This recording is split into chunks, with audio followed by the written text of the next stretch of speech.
Hello everyone and welcome to the Wellsy Weekly Podcast, the show where I talk about anything and everything because it just sounds good. I'm John, and coming up we're going to talk about what you would do if you could time travel, and why the hell my phone is playing up recently. But more on that a little later on, because first I want to tell you the story, right? So recently I went to the cinemas and I tried the contactless on my card and it wasn't working, right? And then I tried scanning it, like put it into the machine, it wasn't working. I was like, great. My card's going to be broken again. And I say again because story time here.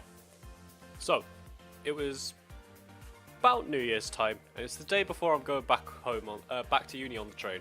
And I'm going into town, meeting up with the lads, having a quiet night out, right? Side note, it wasn't a quiet night, but that's a story for another day, right? So, anyway, I need some cash, right? So, I go to the Barclays cash point, the ATM. I put my card in and I do the things, just like boop, boop, boop, boop, as you do. And it all goes fine until the card pops out. Zip! Like a few millimeters. Like, I kid you not, like 3 millimeters. And I can't grab it, can I? Because that stupid like green lip thing is in the way. So I can't grab the card. I'm like, bollocks. So, I have to push it back in. Hopefully, it pops out further. So it pops out again. Zip. Nah. It comes out like 2 millimeters this time, I kid you not. I'm just like, bollocks. And at this point, I'm starting to get nervous now because, like, my card is stuck. I've got a queue behind us. So, I'm like, right, calm down, calm down. So, luckily, I look to the side. And on the other machine, there's this woman with a bag. And I'm like, oh my god, she might have some tweezers in her bag. Who knows? Girls have a lot of stuff in their bags. So, I ask the lady nicely, I explain the situation, just like, my card's stuck, have you got any tweezers?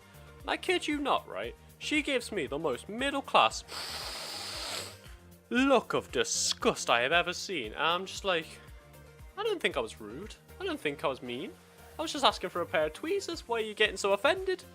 Anyway, she walked off and I was just a bit baffled, to be honest. But I had to get back to the card, because it's still stuck. So, I push it in again. It pops out again. It doesn't work. I push it in again.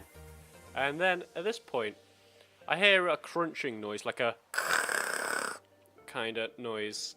And it pops up on the screen, this thing. And, it goes, unfortunately, your card has been terminated.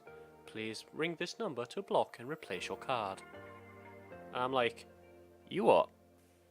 What? The machine, right, has just eaten my card. The machine, the ATM, has just eaten my bank card, right? Why? Why are you doing this to me? Why? This isn't nice. And I step out the way of the ATM, and I go to the pub, I meet up with the lads, and I explain the situation. And well, they were howling, weren't they? They were howling because my card's just been eaten. Luckily, I wrote down the number, and I phone them up. I phone Barclays up, you see. And I get taken on one of those, like, automated voice things, right? And I eventually get to this person, he's just like, is it a credit card or a debit card? I'm like, sorry about the accent, by the way, it's always an Indian person, I'm just not good at accents. He's like, is it a credit card or a debit card? And I go, debit card. He's like, oh, okay, I take you to the right place. So I get taken through another automated system of voices. And I get back to the same bloody guy. And he's just like, is it a credit card or a debit card? And I go, you already know it's a debit card. He's like, oh, okay, I take you to the right place. Oh, and at this point of the night, I've just had enough. I've had enough. So I hang up on him. And I enjoy the rest of the night, having free drinks bought for me. Well, not free drinks. I paid them all back eventually. But yeah, I have the night. Which is another story entirely. But I'll tell you about Machine Gun Gecko Tongue another day. So, I wake up in the morning with a hangover and realising my card's been eaten by an ATM. Bollocks. I phone up Barclays, don't I? And at this point, this is the point of the story where we meet Sandeep, right? And I'm sure Sandeep's a nice guy, he's just doing his job. But, my god, I hate him! Right? I really do. And I'll explain why. So, I explain the situation, and he asked me loads of security questions. One of the security questions was, do I know my bank card? like the 16-digit number of my card. I'm like, well, no, who does? So anyway, we carry on through the security questions, and we get to the end. And Sandeep tells me, unfortunately, Mr. Wells, we can block your card, but we cannot replace your card. I'm like, what do you mean, Sandeep? Explain yourself. Yeah, your security level is too low, Mr. Wells. Well, why is it too low? You do not know your card number. I'm like, who the hell knows their card number? You don't. That's not what he actually said, by the way. Can you imagine if he did, though? Oh my god. He'd have some right balls on him to do that. But anyway, yeah. That's how my card got eaten by an ATM. Honestly, worst thing ever. If I could go back in time and tell myself not to do that, I would. I'd tell myself, I'd be like, John, don't go to the Barclays one. Go to anywhere else. Go to the dodgy one in the corner if you have to. Just don't go to the Barclays one. Speaking of time travel, though, what would you do if you actually could? Like, if you could go back in time, or to the future, what would you actually do there? Because, like, there's all these theories, like, if you go back in time, you'll change the future. Like, I don't know, the butterfly effect, or the grandfather paradox. For those who don't know, by the way, it's when, if you go back in time and kill your granddad, you wouldn't be alive, but then your granddad wouldn't be killed because you weren't born. But then, if he was born, you could go back in time and kill him. So that's how it works. It's kind of like a weird paradox kind of situation. I mean, I don't recommend you actually kill him. Don't actually try that if you could. God, that's just murder, and that's, well, wrong, isn't it?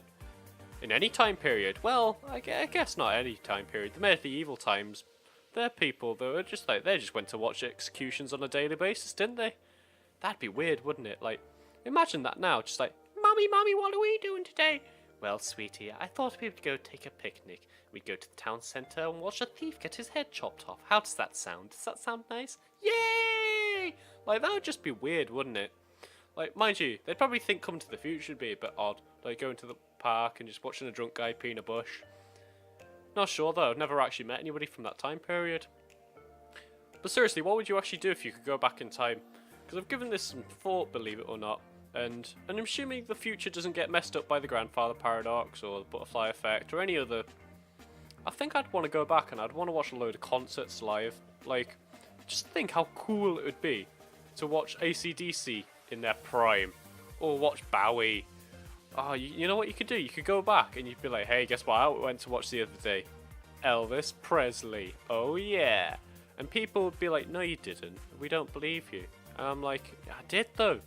And it'd get to the point where people would just think I'm lying, to the point where I'd just get knocked out. I mean, it'd be totally worth it, but because I'm bragging, but yeah, it's going to be great. Obviously, you'd have to take your phone, of course, though, because no one would believe you. But people these days, they're like, if there's no picture, it didn't happen. And to people who say that, I'm like, how many trees have you seen falling over? Right? You haven't. But they still do. They don't grow on the sides. So yeah, they happen. Just because there's no photo or video of it doesn't mean to say it didn't happen. Mind you, it would be a little sad though, just somebody filming in the forest, just waiting for a tree to fall and then go, I got it, it's real, ladies and gentlemen, trees do actually fall. Speaking of phones, they're great, right? They can do all sorts of things, can't they? They can take photos, you know, they can go on the internet, you can scan your finger and your face, you can do all that. They can't actually phone anybody though, can they? Well, mine can't anyway. I swear to God, it's got a mind of its own. Like, I'll be phoning somebody, I'll be in the middle of a call, right? I haven't moved the phone, so the signal shouldn't die, but it does. I'm like, why? Why would you do that? And it's not the only thing my phone does. Oh, no. It likes to reset itself, doesn't it? For no reason whatsoever. It's just there. I'm just sat there, playing a game, just probably Sudoku, and it just goes bzzz, resets, restart. Honestly, it must be alive, or have a midget inside it, because, like, it really tests my patience. Because it'll do it at the most inconvenient times ever. Like, if I ever need to get on a train or a bus, because my ticket's on the actual phone itself. And every time, I just have an internal meltdown. Like, I'm just screaming like a child having a hissy fit. Just like, just work, damn it. Why have I ever done to you? Besides, you know, break you. But hopefully it behaves itself in the future. I mean, I better do, because I've got it for another 1.5 years, because I'm on one of those contract things. Otherwise, it'll become very good friends with a very big hammer. And on that delightful note, I think we're going to end it here today. If you've enjoyed what you've heard, please let me know down below, and until next time, enjoy a cuppa.